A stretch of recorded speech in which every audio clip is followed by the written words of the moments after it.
Ladies and gentlemen, I'm honored to have again the Rookie of the Year. But also, he's coming off the biggest win of his Misfits career. But please welcome FoxTheG. Let's Let's go. fucking Let's go. go Hawks. Let's Let's go go. Fuck Hawks. the Hawks. Let's go Sharks. No. We're gonna fucking go underwater and yeah, you know what it is, bro. Fuck the. Let's go Sharks. I always said fuck the Sharks. That would have been crazy. All right. What? Yeah, that's what I was saying. I almost said fuck the Sharks. finally back on Misfits. Last time we saw you was like earlier of May, like early May. Funny enough, it was like actually before my birthday, so it was a good early birthday present. You know what I mean? But listen, now it's heading into November. Definitely your biggest fight of the career against CraCra. Talk to me about this matchup. I know it's not a secret that you're getting you could get the belt after this fight. Just tell me about this matchup. Yeah, how are you feeling overall? Yeah, I will get the belt. Mm-hmm. Because I'm feeling good about this matchup, man. Like we were Mm-hmm. talking a little bit ago about some of the sparring I've been up here doing in Liverpool, Mm-hmm. and kind of the experience that I've gained from shout out Brandon Doard, for the work. Yeah, it's been a really good camp, man. It's been a really good camp, Mm-hmm. and I think coming off of that Waleed win, I think I've shown what I'm capable of. I'm capable of more than just swinging, and I guess that's Yeah. kind of all I showed in my early fights.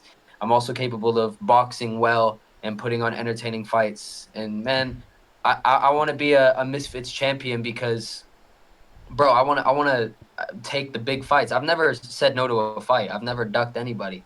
I've taken now CraCra will lead Small Spartan J, and I'll give the 2v1. But I was offered it. I'm gonna say hell yeah, of course. But that's like my only easy fight, right? All the other guys are tough. So we're Mm-hmm. here to put on a show, and we're here to make it happen. So I want to ask you this. So the last time I actually interviewed Lil Craiger was back at Mr. 16. I asked him about how you were interested in fighting him in terms of like you, and his response was he was down to fight you, and he follows up by saying that he thinks that you don't like him, and he said that he feels like every time that you look at him, it seems that you want to fight him. Tell me about I guess the feeling overall with Lil Craiger. Has it always been like that, where every time you kind of just saw him walk by, you just wanted to fight him? Bro, there's an element of when you see somebody that you know you can beat, you're gonna Mm-hmm. kind of get a feeling, or somebody that I know I'm gonna fight. I'm acquaintances with many people in Misfits, but in terms of people that I'm gonna fight in the lightweight division, what am I gonna give him a hug? Mm-hmm. No. I've been watching everything this guy's been doing for years. I know him better than he knows himself. And coming into this fight, I'm not bringing none of this tippy tappy shit he's been used to in his last couple of fights and all these amateur fights that everybody wants to talk about. I'm bringing a war, bro. So I've been setting the Mm-hmm. intensity from day one. And him saying that to you about, oh, I don't think Fox likes me, all this, he's trying to run the conclusions in his head, thinking this and that. But at the end of the day, he knows what I'm bringing, and I don't think he likes it. Back in Mr. 16, when CraCra fought Ace Musa on short notice, I interviewed you on my channel, and you share your thoughts about Lil CraCra with comments on all aspects of boxing, such as, CraCra is not a bad fighter, he's a pussy fighter. And when B-Dave mentioned about CraCra being a unit, your response was saying that everyone thinks that CraCra is a unit because of his accolades, like being an amateur boxer. But if you look at his pitter-patter sparring footage, you'll realize he's not that great. One more thing before I ask my question is that B Dave, he mentioned about Lil Cricker's skill. You followed up by saying, I think I've been stalking and studying him and watching every single move for the last 6 months. And I've realized very quickly if I fought him, I would knock him out viciously in the second round. Right? If we were to do, the math, right, from now till I guess 6 months ago of that interview, it'd be January 2024. Do you still hold some of those comments to this day? Now that's October 2025. Oh, nothing's changed. Nothing's Mm-hmm. changed. It's good to look back on some of them quotes, Yeah. though. Very Mm-hmm. well spoken from your boy. Mm-hmm. First of all, B Dave is a guy that kind of gives props to everybody that steps in the ring, which we all should. Mm-hmm. Anybody that gets into that ring, you got to give respect for. But at the end of the day, Mm-hmm. B Dave thinks everybody's a unit. He says it about everybody. He Yeah. thinks that anybody that looks good for a moment, there's a lot of people that can look good. Cray Yeah. Cray looks good in his fights, Mm-hmm. but I'm gonna put him in a place where he really has to dig deep. He says he has that dog in him. I'm interested to find out just how much of that dog there really is because you Mm-hmm. can't manufacture that. You Yeah. can fake it and you can put it on in fights where you don't have it stuck on you, but he hasn't fought somebody like me that's going to bring what I'm bringing. Mm-hmm. So it's all a test, really. No, for sure. And I mentioned before asking this question, I was talking about all aspects of boxing. You even had comments about him even being mentally weak. When you mentioned it, again, this is at the time during the Ace Musa match, and you were mentioning about how it's easy to get into his head just by existing. Him being very quiet is not a calm thing; it's a nervous thing. That being said, every time Lil Craiger has fought, you've been at the event every fight week. Have you noticed if anything's kind of changed and stayed the same about how he's kind of came into fights? Talk to me on that aspect, especially on the mentally side of things. He's a guy that likes to fight in comfortability. And in the build up, he likes to be comfortable as well. And he likes being around what he's used to being around, which is the reason why he's not Mm-hmm. training with Coach Lopez right now. He's at home in New York with his family and friends. If you take a Mm-hmm. notice into my boxing career, I didn't start out so great at the very beginning. I didn't look so good, but I've adapted and improved very, very quickly, which is the reason why I have the hype that I have. Now, the reason for that is the sacrifices that I've made. I couldn't tell you the last time I've had food that I actually like the taste of. I can't tell you the last time I've gone to visit my family. I can't tell you the last time I've hung out with my friends because the year doesn't end with 2025. It's been more than a year. Okay. These are the sacrifices that you make. That's having that dog in you, not just saying it in an interview, not Mm-hmm. just saying, oh, yeah, I've got this and that. Right. So that's what I mean by mental weakness. And all of these 1% add up and they will be shown on fight night every single time. Waleed had more experience than me, the same way Lil Craiger does. He Mm-hmm. should have beaten me that night on paper if we're going off of the facts. But we're Mm-hmm. not going off the facts. We're going off the 1%. And all the work that I put in and the sacrifices added up that night to 100% of the judges saying I won. And you're going to see the same thing. Mm-hmm. No, for sure. And a lot of the comments I think throughout the interview and in the past has been, obviously negative towards Craiger because obviously you're gonna fight the guy eventually, and even now. But some stuff that you said on a more complimentary side of things was about how Craiger has power, and I think you were saying that a sentence later that it's gonna be very interesting how Ace handles him because you said something along the lines about how Craiger more into his like boxing skills. He actually kind of has boxing power. Could you kind of elaborate on the power aspect of CraCra? Because I feel like when it comes to talking about Lil CraCra in boxing, I feel like many talk about how quick he is before mentioning what you said about power. Well, the thing is, everybody is fast in the lightweight division. We weigh 135 pounds. On fight Mm-hmm. night, I weigh a bit more right now. But Yeah. come fight night, everybody's very quick. Everybody's very quick. And at the end of the day, I got to give props to him. I think that he can put some pop behind his punches. And I think he believes that too. Mm-hmm. I want to draw that out of him. I want to see what he's really got. I want to test that power. I want to test that chin. I want to test that dog. I want to test everything. Mm-hmm. Um, Obviously, I think I have more, but over the times, I'm not just going to disrespect him. I say things that I think are true 100% of the time. I'm not going to say something I don't believe in because there'd be no point in putting that into the world, right? Mm-hmm. But I'll give him props where props are due. But I know I'm a better fighter than him. Mm-hmm. No, and for sure. Now, listen. When I've asked you in the past, when I've talked to you in the past as well, there's always been a mood or an emotion that you've kind of catered to into like picking your walkout song, right? But Mhm. I'm not asking specifically what your walkout song is going to be for the next fight, but what's been that mood or emotion in this camp so far that potentially that could be related to your walkout song or just a fight in general?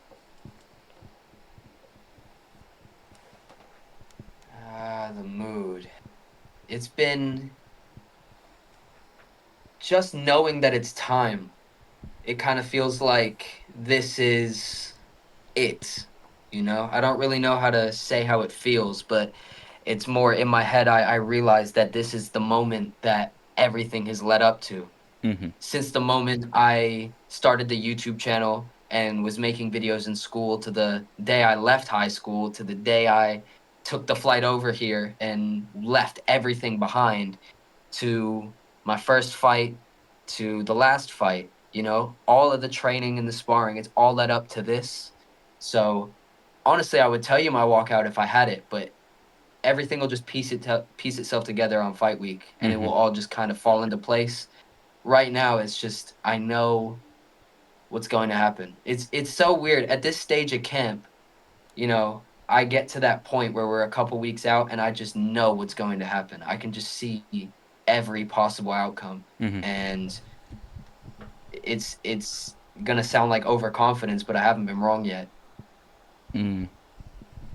Now, that's very interesting because I feel like, every camp has kind of set a statement when you've entered in a fight. And I feel like, you know, just middle of the camp, because I think like this will be the first time I've interviewed you like middle of the camp. And I'm curious if there's like been a mood or a statement yet that you want to show to the world when it comes to fight week. But like you said, you want to explain it more and more when fight week comes. And honestly, when it comes to the fight night, I want to ask this lastly before I move on to a few things.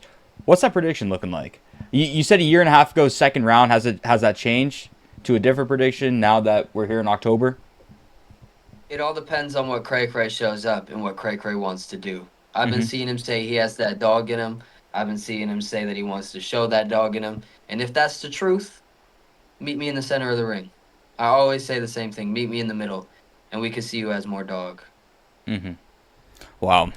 Listen, I can't wait to see the fight. It's gonna be great. But just moving on from the cray cray stuff, I tweeted something a couple weeks ago. It did pretty decent on Twitter. It got some traction, right? And it was about what is it? I mentioned about how if it's crazy to say FoxTheG is better than Javon Walton, right? Yeah. Is that a fight that you want in the future? Tell me about the Javon Walton fight. Dude, of course. Of course. I think that'd be huge if built right. Mm-hmm. He's young, I'm young. We're both doing our own thing on our own companies, our own Mm-hmm. platforms, our own promotions. I got respect for him, man. I think he's doing his own thing. How could I not? Mm-hmm. It's like mirror images of each other, kind of just trying to do our own thing at a young age in the boxing world. So I got respect for him. And yeah, that's always been a fight. I've always been asked about that fight, and I've always said the same thing. Like, of course, Mm-hmm. I'd love to do that. I don't think it's an easy fight. I think he's got a lot of experience. It's the same thing as like Waleed and CraCra, man. He's Mm-hmm. one of them. He's a good fighter, but I just know I've got something special in me, man. So Mm-hmm. I definitely want to make that happen. I think it will, to be honest. That's another one of those ones, like the Waleed fight. I could see it happening before. Like when I shadow box, I always think of somebody, and I always visualize the walkout. I always visualize the opponent. I visualize the crowd, the occasion, the commentators, the post fight interviews. Mm-hmm. I visualize all of it. And he's been one. Waleed was one. For a while, it's been CraCra though. I'm not gonna lie. Sometimes even in the Waleed camp, it was CraCra. Like I was like, I was there. I was like, shit, man. He Mm-hmm. kept popping up, Mm-hmm. but yeah, one of Walton is one that'll happen down the line for sure. For sure. Did you have a chance to watch his last fight? Because I made that tweet the same time that he fought his last performance. Mm-hmm. I saw clips. I think there was something else happening. I think it was might have been the preseason when hockey season Okay. starts. You're locked in. That's That's all I'm fair. watching. No, that's valid, man. Um, Mm-hmm. no, I didn't see it, but I saw some of the highlights. Okay. I Mm-hmm. saw some bits and pieces. No, for sure. I was curious on that. And then, lastly, before I go to like my final question, is it something with Javon Walton where you want to fight him earlier in his career or more like later on? What's the timeline that is you think is perfect to get him to fight him at? That's one of those ones that I think could be a fight that you build to be something big. Okay. Because the way I see it is I'm building myself up on my path and he's building himself up on his path, right? Mm-hmm. And eventually when paths get long enough, they meet. And I just think that he's already a ridiculously big name. Let me not get it twisted, but I mean in terms of showing himself in the boxing world, and then for me showing myself, improving myself as well, and also growing my name, I could be the Misfits guy, and he could be because that's what you see, right? And it's not just me. There's plenty of other people on Misfits that are that guy. Mm-hmm. Like there's a lot of other people that could be the future, the next KSI, Yeah. and I think that he's the next Jake Paul, right? Mm-hmm. So fuck it, we can't make that fight happen. Might as well build up to this one for another 8 years, right? Yeah, No, Misfits but versus I'm MVP. interested. Nah, for sure. And to wrap up this interview, I want to ask you. A little bit ago, you were defending your fight against Waleed Sharkshot. You made a video about how Waleed was, kind of spoken about how he won the fight, and he thought a different perspective. You did as well. I want to ask you, how has your relationship with you and Waleed now? Have you guys talked it out privately? Is it in good amends, or just tell me an update on that aspect? Um, I think me and Waleed are both very similar in how competitive we are. Mm-hmm. And I think that our relationship has always kind of been Waleed is the older brother. And I accept that. I still accept it. It's a boxing match. It doesn't really matter to Mm-hmm. me. You know? At the Yeah. end of the day, when we go in there to have a fight, yes, I'm in my head, I'm a better boxer. That's true. I'm in the ring, I'm superior to you. I'm stronger than you. You can't fuck with me. That's how I have to think. But afterwards, I have no problem going back to, Willie. I'm not above him as a man. He's Mm-hmm. still older than me, and he still showed me things. He still taught me things. He still had me down to where he lives, and are from the same state, Michigan. He still had me down, and I'll still appreciate and love him for that always. So Waleed's been gone for a while, doing his thing, spending time with family, which is good. He deserves that. But in the meantime, I have spoken to like people around him a little bit. Mm-hmm. I've spoken to like his older brother, some of his friends. So I'm sure me and Waleed are going to be just fine. It's just, it's one of those things that will happen when we see each other face to face. You know what I mean? It's not like sending each other texts and phone calls. It's one of those things we're going to see each other sometime, and we're just going to know it's over. Okay. Yeah.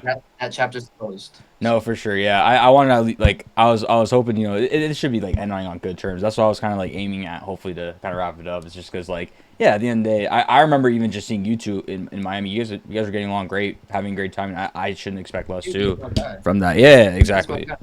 Mm-hmm. And so Okay, and that's why, like, I never tried to make it personal with him, and I don't think he tried to make it personal either. But at the end of the day, we're two young boys that are going in there to have a fight, mm-hmm. and things probably got. I mean, they did. They got heated, but that's how it's supposed to be. Exactly. I Yeah. I, I got to tell you, like, the friends that I've been the closest with for my entire life, I've had moments like that with, and we didn't have a boxing match. So Mm-hmm. yeah, I expect that me and Waleed are gonna be just fine, man. He's a good guy, Mm-hmm. and I got love and respect for him always. So Nah, for sure. And listen, Fox. Always, bro. Always appreciate you. Taking time out of your day, especially middle of camp. You know what I mean? For doing this, man. It's always good. I'm always appreciative. You know what I mean? So yeah, one hell of an interview. I appreciate you, bro. Shout out Coach Scholl for it. But all right, everyone who's in here, sorry for the inconsistency of uploads. But hopefully sometime soon I'll be back on the consistent, just school and shit. But yeah, if you guys like this interview and want more, please hit the subscribe button. Please do. Yeah, Blackhawks suck, buddy. And yeah, I'll catch you guys on the next one. Yeah.